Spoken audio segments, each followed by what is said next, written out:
माननीय सदस्य Priyanka जरकोली।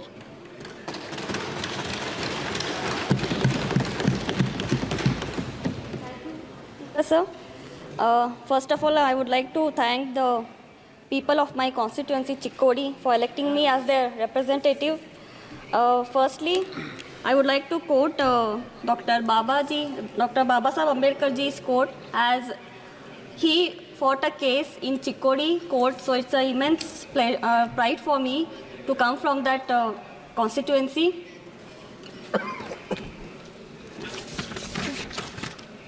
So I would like to quote, the progress of any society depends on the progress of education in that society.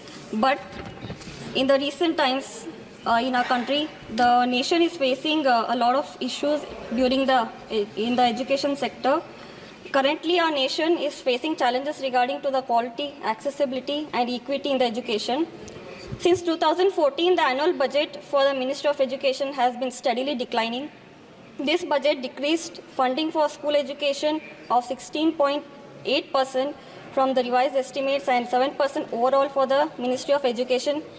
The UGC's budget has been decreased by a staggering 53.35% compared to the budget estimates of 23-24 and 60.98% compared to the revised estimates of the previous fiscal year. This comes at a time when the National Testing Agency, an autonomous body under the UGC, is failing to properly conduct national examinations like NEET and NET, putting the future of lakhs of students at risk. In the past 7 years, the country has been witnessing 70 examination leaks across 15 states, affecting approximately 1.7 crore aspirants. So, and regarding my constituency, I would like to ask the minister through you. There is a Kendriya Vidyalaya in the Athni and plus Gokak. The proposal for them has been sent but has not been approved. So I request the minister through you to sanction them as soon as possible. And sir, currently there has been a flood situation in my parliamentary constituency. Most of the schools and the buildings have been in a very deteriorating state. So through you, I would request the minister to revise the format for 10.2, which they provide 2 lakhs per school for the renovation and all, which has been not sanctioned at all due to the flood loss.